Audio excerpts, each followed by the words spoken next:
hanya cerdas, bijaksana, dan makin sehat, tapi juga pintar atau sakti.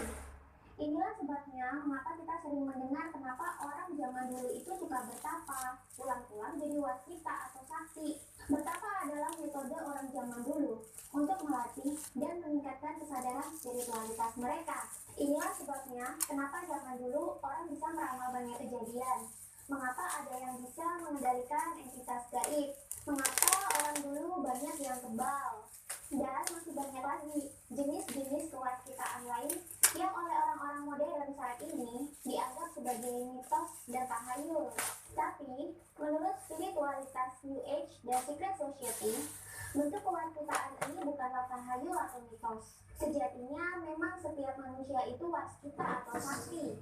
Tinggal mau melatih kesadarannya saja atau tidak.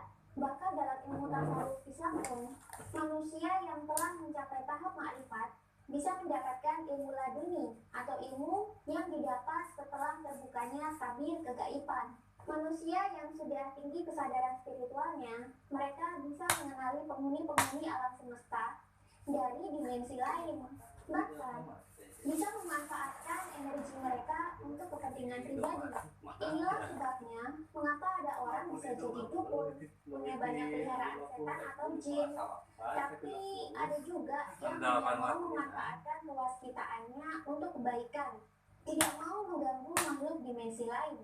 Di era modern zaman sekarang, di mana gaya hidup kita lekat dengan teknologi dan pendidikan intelektual yang maju, kita akan semakin terpisah dengan spiritualitas. Hal-hal seperti ini akan dianggap tahayul, mitos, bahkan keterbelakangan atau kuno. Padahal, Secret Society sendiri masih mempelajari ilmu-ilmu kegaiban macam ini. Menurut paparan Jonathan Black dalam bukunya Sejarah Dunia yang Disembunyikan, juga ditulis, Secret Society juga masih melakukan sederet ritual untuk melatih kesadaran spiritual mereka, mulai dari latihan merasakan mati atau merogoh sukma, dan masih banyak lagi.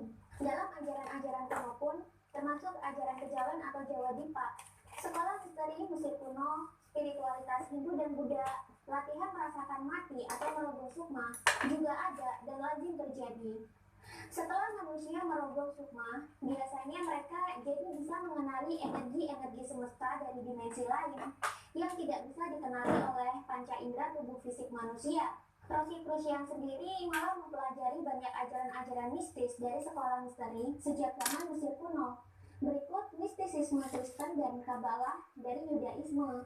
Kabbalah dan Yudaisme atau agama orang Yahudi ini dulunya memang rahasia dan tidak boleh